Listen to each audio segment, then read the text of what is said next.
మీరు ఎలాంటి బిజినెస్ చేస్తున్నా ఏఐ టూల్స్ ద్వారా మీ బిజినెస్ ని డబుల్ చేసుకోవచ్చు. జస్ట్ 49 రూపీస్కే ఏఐ టూల్. నమస్తే, వెల్కమ్ టు సుమన్ టీవీ. ప్రస్తుతం మనతో పాటు ఉన్నారు పబ్లిక్ స్పీకర్ రజనీ రమ గారు. నమస్తే మ్యామ్. నమస్తే నవీన. మ్యామ్, ఇప్పుడు చేసే వీడియో ఎవరిని ఉద్దేశించి కాదు, అంటే కొంతమంది అలా ఉన్నారు మహిళలు, అంటే అతిగా పూజలు చేసేవాళ్ళు. అంటే ఒక సంఘటన జరిగింది కాబట్టి మాట్లాడుకుంటున్నాం మనం. ఒక దగ్గర అతిగా పూజలు చేస్తుందని చెప్పేసి హస్బెండ్ ఫ్రస్ట్రేట్ అయిపోయి అమ్మాయిని పెట్రోల్ వేయడము, అంటించడం జరిగింది. చనిపోలేదు ఎవరు, బట్ ఇద్దరికి మంటలు అంటుకున్నాయి.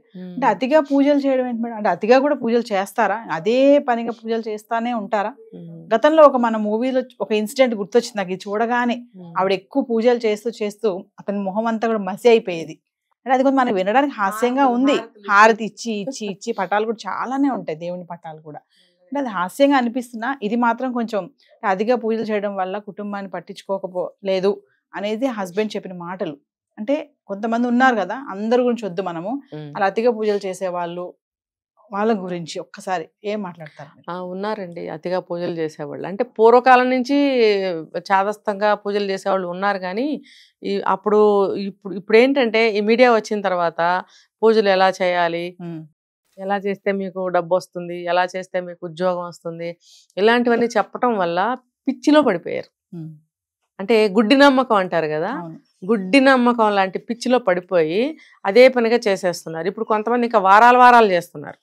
ఇన్ని వారాలు, 40 వారాలు, 30 వారాలు, 11 వారాలు, ఇలా వారాలు పిచ్చిలో పడిపోతున్నారు. ఇప్పుడు భగవంతుడిని నమ్ముకుంటే మంచి జరుగుతుంది, కాదని అనం. దానికి కొన్ని ఇవి ఉన్నాయి, ప్రొసీజర్స్ ఉన్నాయి. ఇప్పుడు ఒక్కొక్క పూజని ఒక 7 వారాలు చేస్తేనో 11 వారాలు చేస్తేనో అనుకున్నది అవుతుంది. ఆ ప్రకారంగా వెళ్ళటంలో తప్పేమీ లేదు. కానీ అది అయిపోయిన తర్వాత ఇంకోటి మొదలు పెడతారు. అది అయిపోయిన తర్వాత ఇంకోటి, అంటే త్రూ అవుట్ ఇయర్ ఎప్పుడు పూజలని అవని ఇవని, పూజ సామాన్లు తెప్పించుకోవడము, ఇంటి నిండా ప్రసాదాలు, ఇలా చేస్తుంటారు. అది దానివల్ల ఏమవుతుందంటే అట్మాస్ఫియర్ మారిపోతుంది. ఇంట్లో ఎప్పుడు చూసినా పొగలు, అగరబత్తులు వెలిగించడము, ప్రసాదాలు, దేవుడి కొబ్బరికాయలు కొట్టడము, పసుపు కుంకాలు పంచుకోవడానికి లేడీస్ని పిలుచుకోవడాలు, అంటే గంటల పూజలో కూర్చోవడము, ఇలాంటివి అసలు చాలా మంది ఇళ్లలో జరుగుతుంది. ఇంకొకటి ఏంటంటే కొంతమంది భర్తలు నాస్తికులు కూడా ఉంటున్నారు. లేకపోతే కొంతమంది చదువుకునే పిల్లలు ఉంటారు ఇంట్లో, వాళ్ళకి సకాలంలో భోజనం అందాలి, సకాలంలో వాళ్ళు బయటకు వెళ్ళాలి, ఇవన్నీ కొంచెం డిస్టర్బ్ అవుతూ ఉంటారు. అంటే అవన్నీ చేయకుండానే మొత్తం పూజలకే ఉంటారంటారు. ఎక్కువ శాతం అక్కడ ఉంటున్నప్పుడు డిస్టర్బ్ అవుతుందండి ఇల్లు. ఇప్పుడు పిల్లలు బయటకు వెళ్ళాలి, భర్త బయటకు వెళ్ళాలి అర్జెంటుగా, ఉండండి పూజ అయ్యే వరకు ఎలా వెళ్తారు, ఆగండి అని ఆపేస్తే అక్కడ మిస్ అవ్వచ్చు, బస్ మిస్ అవ్వచ్చు, ఇంకోటి ఏదన్నా మిస్ అవ్వచ్చు. లేదు ఈవిడితో ఏదైనా ఒక విషయం ఇంపార్టెంట్ చెప్పాలి అని అనుకున్నప్పుడు పూజలో ఉందనుకోండి, చెప్పలేకపోతారు. ఇంకా కొంతకాలం అయ్యేటప్పటికి ఈవిడ ఇంతేలే అని చెప్పి ఆవిడని పక్కకు పెట్టడం మొదలు పెడతారు. అప్పుడు కొంతకాలం అయిన తర్వాత ఆవిడకి అనిపిస్తుంది, నన్ను అందరూ అవాయిడ్ చేస్తున్నారని గొడవ పెట్టుకోవడానికి వస్తుంది. అప్పుడు వీళ్ళు ఏమంటారు, నువ్వు ఎప్పుడు పూజల్లో మునిగి వెళ్తున్నావు కదా, నీతో మేమేం చెప్పాలి, నీకు ఏం అవసరం లేదు కానీ నీ పూజలు చేసుకో, నువ్వు ఇంతే, నీ జన్మింతే, నీ జాతకం ఇంతే, నీ బ్రతికింతే అని మొదలు పెడతారు. అంటే చిన్నగా మొదలవుతాయి గొడవలు.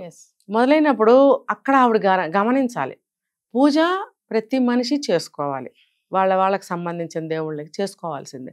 అది ఎలా, ఒక 5 నిమిషాలు చక్కగా నువ్వు దేవుడికి దీపం పెట్టుకో, దేవుని మనస్ఫూర్తిగా ధ్యానించుకో, మనశ్శాంతి పొద్దున్నే ప్రశాంతంగా బాగుంటుంది. తర్వాత నీ దైనందిన కార్యక్రమాలు నువ్వు చేసుకోవాలి. 5 నిమిషాలు 10 నిమిషాలు చాలు. అంతేగాని తెల్లవారుజామున లేచి మొదలు పెడతారు ఒక్కొక్కళ్ళు రాత్రి 11 గంటలకు పూజలు మొదలు పెట్టేవాళ్ళు ఉన్నారు. ఏంటి ఆ పూజలు ఎందుకు, ఏం పూజలు చేస్తున్నారు మీరు? అంటే మీరు రాత్రిపూట ఆ టైంలో పూజలు చేసే పూజలు దేనికోసం చేస్తున్నారు? అంటే ఇదంతా కూడా ఎవరో చెప్తేనే కదా, ఈ టైంలో చేస్తే ఇది మంచిదట, ఇది చేయండి. చేస్తే కూడా అతి ఉండకూడదు, ఏదైనా అతి ఉండదు. అతి ఎప్పుడైనా సరే మంచిది కాదు కదా. మీరు ఒకరోజు చేసుకోండి, లేకపోతే అప్పుడప్పుడు చేసుకోండి, ఎవరికి ఇబ్బందికరంగా ఉండదు. నువ్వు ప్రతిరోజు ఇవాళ ఇదంటావు, రేపు అదంటావు, ఎల్లుండి ఇదంటావు. కొంతమంది చూడండి, ఇవాళ ఈ షష్ఠి, రేపు ఆ పంచమి, రేపు అది చెప్తూ ఉంటారు చాదస్తం. అవన్నీ ఏంటంటే ప్రాణప్రతిష్ఠ చేసి గుళ్ళల్లో దేవుళ్ళకి చేసే పూజలు అవి. ఎవ్రీడే ఆ తిథి ప్రకారం ఆ స్వామికి ఇంకా చేస్తూ ఉంటారు పూజలు, పురోహితులు చేస్తారు. పురోహితుల పనే అది కాబట్టి, ఇన్ని గంటలు వాళ్ళు గుళ్ళో ఉంటారు కాబట్టి వాళ్ళకి కుదురుతుంది. సంసారంలో ఉన్న స్త్రీలకు ఎలా కుదురుతుందండి? నువ్వు ఏదైనా ఒక రోజు చేసుకో, శుక్రవారం మంచిగా అమ్మవారికి చేసుకోవాలా చేసుకో, లేదు ఒక సోమవారం శివుడికి చేసుకోవాలా చేసుకో. అలా స్పెసిఫిక్గా ఏదైనా ఉందంటే ఆ రోజు నువ్వు చేసుకో, ఎవరు ఏమనరు ఇంట్లో, అంత ఇబ్బంది కూడా కలగదు. నువ్వు ఇవాళ ఇది రేపు ఇది ఎల్లుండి రోజు నువ్వు అలాగే ఉంటే వారం అంతా ఈవినింగ్ అంటావు, మళ్ళీ రాత్రి పూజ అంటావు, ఒక్కొక్కళ్ళు చేదస్తం మధ్యాహ్నం పూజలు చేస్తారండి. అంటే ఏదైనా స్పెసిఫిక్గా ఏదో ఒక నవరాత్రులు అనుకోండి, ఫుల్ డే పూజలు చేసుకోవచ్చు. దానికి ఒక విశిష్టత ఉంది కాబట్టి, ఇంపార్టెన్స్ ఉంది కాబట్టి ఆ రోజుల్లో అందరూ చేసుకుంటారు. ఓకే, సంవత్సరం పొడుగుతా నువ్వు 3 పూట్ల పూజలు చేస్తాను అని అంటే అది అది చాలా కష్టమైన విషయం. పూర్వకాలంలో ఇళ్లలో కొంతమంది అలా చేసుకునేవారు. అది ఎవరో పెద్దవాళ్ళు ఇంట్లో ఉంటే వాళ్ళు చేసుకునేవారు. ఉమ్మడి కుటుంబాలు ఉండేవి. మిగతా వాళ్ళకి అన్ని విషయాలు వాళ్ళు చూస్తూ ఉండేవారు. భోజనం తయారు చేయడం కానీ, వాళ్ళ అవసరాలు తీర్చడం, అలా అందరూ ఉండేవారు కాబట్టి ఓకే, ఒకళ్ళు ఎవరో పూజ చేస్తూ ఉండేవారు. ఎందుకు, ఇంటికి మంచిది దేవుడు పూజ చేస్తే అని. ఇప్పుడు అలా ఉందా అండి? చిన్న ఫ్యామిలీసు, భార్యాభర్త పిల్లలు ఉంటారు. నువ్వు పూజల్లో మునిగి తేలితే ఎంత కోపాలు వస్తాయి ఇంట్లో. భర్తలు కూడా దూరం అవడానికి ఇదొక కారణం, గొడవలు రావడానికి ఇదొక కారణం. నాస్తిక భర్తలు ఉంటారు, వాళ్ళు సహించలేరు. కొంతమంది దేవుడు పటాలు ఎత్తేసిన వాళ్ళు ఉన్నారు, కొంతమంది ఆ పటాలు తీసుకెళ్ళి రోడ్డు పారేసిన వాళ్ళు ఉన్నారు, నీళ్లు పోసేసిన వాళ్ళు ఉన్నారు, కొట్టేవాళ్ళు ఉన్నారు, పెద్ద పెద్ద గొడవలు చేసేవాళ్ళు అన్నీ జరుగుతున్నాయి. ఇప్పుడు చంపడానికి కూడా వచ్చారు. మరి ఇప్పుడు మీరు చెప్పిన దాని ప్రకారం ఆయన ఇంతకాలం, వాడి వయసు మనకు తెలీదు, ఇంతకాలం చూసి చూసి చూసి ఆయన ఏం చేశాడు, ఆ పెట్రోల్ తీసుకొచ్చి పోసాడు. మరి ఇద్దరు కూడా ప్రమాదకరమైన స్థితిలో ఇరుక్కున్నారు కదా. అంటే ఆయన కూడా ముందు చెప్పే ఉంటాడు, ఆయన అయిష్టత ఆమెకి తెలిసే ఉంటుంది. తెలిసి కూడా నువ్వు అలా ఎందుకు చేస్తున్నావు? ఆయనకి ఇష్టం. ఇప్పుడు చూడండి, భార్యాభర్తలు ఇద్దరు కూడా ఒకళ్ళకి ఇష్టం లేని పని ఒకళ్ళు చేయకూడదు. ఒకవేళ తప్పనిసరి పరిస్థితులు అయితే లిమిట్గా ఉండాలి. ఫ్యామిలీ మెంబర్స్ని లెక్క చేయకుండా నువ్వు ఏదో పెద్ద ఘనకార్యం సాధించినట్టు అలా చేయటం అనేది ఫ్యామిలీకి చాలా నష్టం జరుగుతుంది అనేది ఇది ఒక ఉదాహరణ. ఇంకా కొంతమంది ఉంటారు, తెల్లవారుజాము లెగవటమే టీవీలో ఆన్ చేస్తారు, భక్తి టీవీలు. అంటే ఇప్పుడు భక్తి టీవీ పెట్టుకుని చూస్తుంటే చాలా భక్తురాలు అని అనుకుంటారని పిచ్చి భ్రమలో ఉంటారు చాలామంది. అది ఏమవుతుంది, తెల్లవారుజామున లేచి చదువుకునే పిల్లలు డిస్టర్బ్ అవుతారు, నిద్రలో ఉండేవాళ్ళు డిస్టర్బ్ అవుతారు, మా చుట్టుపక్కల వాళ్ళు డిస్టర్బ్ అవుతారు, లేకపోతే వేరే మతస్థులు ఉండొచ్చు పక్కింట్లో, లేకపోతే పక్కింట్లో ఎవరైనా నాస్తికులు ఉండొచ్చు. నువ్వు అదే పనిగా అవి పెట్టేస్తే ఎందుకు? సమాజం అన్న తర్వాత కలుపుకుంటూ వెళ్ళాలి. నేను ఇలాగే ఉంటాను అని అంటే కుదరదు. అంటే నిత్యం పూజలు చేస్తూ కుటుంబాన్ని కూడా పట్టించుకున్నటువంటి స్త్రీలు కూడా ఉన్నారంటారా? ఎందుకు లేరు? ఉన్నారు. అందుకే కదా ఈ గొడవలు. నాస్తికులు ఉన్నారనుకోండి ఇంట్లో, ఇంకా చాలా గొడవలు అవుతాయి.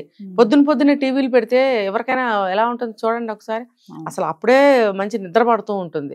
ఒకవేళ రాత్రి పూట లేట్గా రావచ్చు, ఎక్కువసేపు వర్క్ చేసుకుని పడుకుని ఉండొచ్చు, లేకపోతే ఎవరికైనా సరే తెల్లవారుజాము 4-5 గంటల సమయం అంటే మంచి నిద్రా సమయమే అది ఈ రోజులను బట్టి.